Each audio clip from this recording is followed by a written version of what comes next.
ನನಗೆ ಅತಿರಥ ಮಹಾರಥರಲ್ಲಿ ಕಾಳಗವನ್ನು ಎಸಗಿ ನೀನು ಅಳಿದುದಕ್ಕೆ ಪ್ರತ್ಯಕ್ಷ ಸಾಕ್ಷಿಯಾಗಿದ್ದೇನೆ ನಾನು.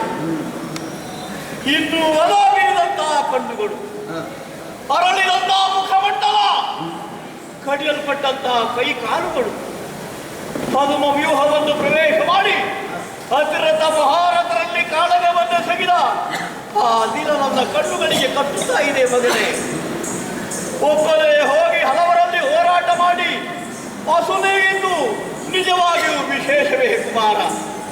ಬಹಳ ಮಂದಿಗಳು ಸೇರಿ ಒಬ್ಬರನ್ನು ಕೆಡಹುವಂಥದ್ದು ದೊಡ್ಡ ಪರಾಕ್ರಮದ ಕಾರ್ಯವೇನೂ ಅಲ್ಲ. ನಿನ್ನಂತಹ ಕುಲದೀಪಗಳನ್ನು ಕಳೆದುಕೊಂಡು ಈ ಕಾಲಕ್ಕೆ ನಮ್ಮ ಚಂದ್ರವಂಶ ಬರಡಾಗಿ ಹೋಯಿತು ಕುಮಾರ. ಕುಮಾರ, ನಿಜವಾಗಿ ನಿನ್ನಲ್ಲಿ ಲವಲೇಶವಾದರೂ ದ್ವೇಷವಿಲ್ಲ ನನಗೆ. ನೀನು ಹೊರಗಿದಂತ ಈ ಮಣ್ಣಿನಲ್ಲಿ ನನಗೂ ಆರಡಿ ಮಣ್ಣು ದೊರಕಲಿ ಕುಮಾರ, ಆರಡಿ ಮಣ್ಣು ದೊರಕಲಿ ಕಂದ.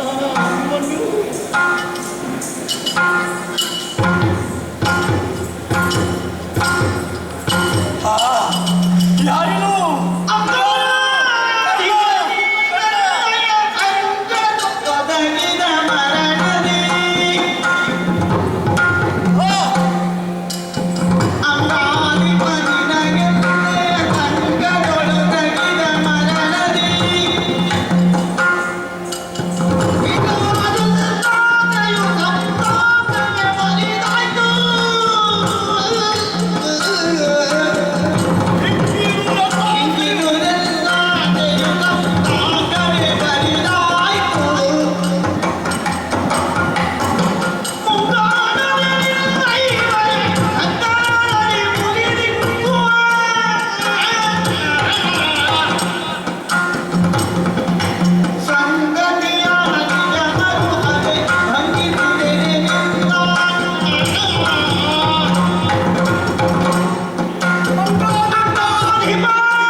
ರಥ ಚಕ್ರವನ್ನು ಎತ್ತುವುದಕ್ಕೆ ಅರ್ಜುನನಿಂದ ಅವಕಾಶವನ್ನು ಬೇಡಿದಂತ ನೀನು ಅವನಿಂದಲೇ ಗಾಸಿಗೊಳಿಸಲ್ಪಟ್ಟು ಕುರುಳಿನ ದೃಶ್ಯವನ್ನು ನಾವು ಈ ಕಣ್ಣುಗಳಿಂದ ನೋಡುವುದಕ್ಕೆ ಬದಲಾಗಿ ನನ್ನ ಕಣ್ಣುಗಳು ಸೀದು ಹೋಗಬಾರದೆ.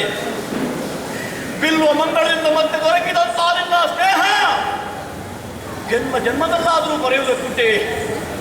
ಆಟ ಕರ್ಣನ ಕೂಡೆ, ಬೇಟೆ ಕರ್ಣನ ಕೂಡೆ, ಊಟ ಕರ್ಣನ ಕೂಡೆ, ಕೂಟ ಕರ್ಣನ ಕೂಡೆ. ಕರ್ಣನಿಲ್ಲ ವ್ಯವಹಾರ ಏನಪ್ಪ ಈ ಕೌರವರಿಗೆ. ನಿನ್ನ ಶ್ರೇಷ್ಠವಾದಂತಹ ಹೃದಯ ವೈಶಾಲ್ಯವನ್ನು ನೋಡಿದಂತಹ ನಾನು ಪರಮನೆಯಿಂದ ಅಂತಃಪುರದವರೆಗೂ ನಿನಗೆ ಅವಕಾಶವನ್ನು ಕಲ್ಪಿಸಿಕೊಟ್ಟಿದ್ದೆ. ನನ್ನ ಸಹೋದರರು, ನನ್ನ ಮಕ್ಕಳು ಎಲ್ಲರೂ ಓಡಿದರು. ನನ್ನ ಕಣ್ಣನಿದ್ದಾರೆಂಬ ವಿಶ್ವಾಸದಲ್ಲಿ ನಾನಿದ್ದೆ. ದೊರೆಗಾಗಿ ನನ್ನ ಪ್ರಾಣ ಮುಡಿಪು ಎಂಬ ಹಾಗೆ ಘಟ್ಟಾಘೋಷವಾಗಿ ಸಾರಿದವನು ನೀನು. ತಾನು ಪಡೆದಂತಹ ಧನವನ್ನು ಬ್ರಾಹ್ಮಣರಿಗೆ ದಾನವಾಗಿ ನೀಡುವುದರ ಮೂಲಕವಾಗಿ ತನ್ನಯ ಬಲವನ್ನು ಹೆಂಡತಿ ಮಕ್ಕಳ ಜೊತೆಗೆ ನಾನು ಕಳುಹಿಸಿದ್ದೇನೆ. ನನ್ನ ಪ್ರಾಣವೇ ದೊರೆಗಾಗಿ ಮುಡಿಪು ಅಂತ ಹೇಳಿದ ಪುಣ್ಯಾತ್ಮ ನೀನು. ಆ ಮಾತನ್ನು ಅಕ್ಷರಃ ಸತ್ಯವನ್ನಾಗಿಸಿ ದೊರೆಗಾಗಿ ಪ್ರಾಣವನ್ನು ಕಳಕೊಂಡಿದೆಯಲ್ಲ, ಇದನ್ನು ಕೇಳುವುದಕ್ಕೆ ಬದಲಾಗಿ ನನ್ನ ಹೃದಯ ಕ್ರಿಯೆ ನಿಂತು ಹೋಗುವುದಿತ್ತಲ್ಲ ಕರ್ಣ. ಈ ಬಿಸಿ ಉಸಿರೇ ನಿನಗೆ ಸಾಂತ್ವನ, ನನ್ನ ಕಣ್ಣೀರ ನಿನಗೆ ತರ್ಪಣವೆಂದು ತಿಳಿ. ನನ್ನನ್ನು ಕ್ಷಮಿಸು ಮಿತ್ರ, ನನ್ನನ್ನು ಕ್ಷಮಿಸು, ನನ್ನನ್ನು ಕ್ಷಮಿಸು.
ಕೇವಲ ಎಲುಬಿನ ಹಂದರವನ್ನಾಗಿಸಿದ್ದಾನೆ ಭೀಮಸೇನ. ಮಣ್ಣಲ್ಲಿ ಉರುಳಾಡಿಸಿದ ಕಾರಣದಿಂದಲಾಗಿಯೇ ಈ ಅಣ್ಣನಿಗೆ ನಿನ್ನ ಪರಿಚಯ ಸಿಗಲಿಲ್ಲ ತಮ್ಮ. ಸಹೋದರ, ನಿನಗಿಂತ ಮೊದಲೇ ಭೂಮಿಯ ಬೆಳಕನ್ನು ನಾನು ಕಂಡೆ. ತಾಯಿಯ ಸ್ತನ್ಯವನ್ನು ನಾನು ಮೊದಲು ಉಂಡೆ. ಆಮೇಲೆ ನೀನು ತಾಯಿಯ ಸ್ತನ್ಯವನ್ನು ಉಂಡೆ. ಸೋಮರಸದ ರುಚಿಯನ್ನು ನಾನು ಮೊದಲು ತಿಳಿದವನು. ಆಮೇಲೆ ನೀನು ಉಂಡವನು.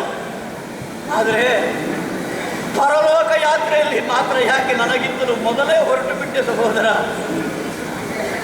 ನೀನಿಲ್ಲದಂತಹ ಸಾಮ್ರಾಜ್ಯ ನನಗೆ ಯಾಕೆ ಹೇಳು? ಕಣ್ಸನ್ನೇ ಆಜ್ಞೆಯನ್ನು ತಿಳಿದು ಅದನ್ನು ಪೂರೈಸುತ್ತಿದ್ದಂತಹ ಒಬ್ಬ ಆದರ್ಶ ಸಹೋದರ ನೀನು. ನಿನ್ನನ್ನು ಕರ್ಣನನ್ನು ಕಳೆದುಕೊಂಡಂತಹ ನಾನು ನಿಜಾರ್ಥದಲ್ಲಿ ಕುಂಡನ ಮಗನೇ ಆಗಿ ಹೋಗಿದ್ದೆ ಸಹೋದರ. ತಮ್ಮನಲ್ಲಿ ಅಣ್ಣ ಕ್ಷಮೆ ಕೇಳುವಂತಿಲ್ಲ. ಆದರೂ ಪರಲೋಕವನ್ನು ಸೇರಿದರು ಈ ಅಣ್ಣನ ಬಗ್ಗೆ ಮುನಿಸನ್ನು ತಾಳಬೇಡ ಸಹೋದರ. ಮುನಿಸನ್ನು ತಾಳಬೇಡ, ಮುನಿಸನ್ನು ತಾಳಬೇಡ.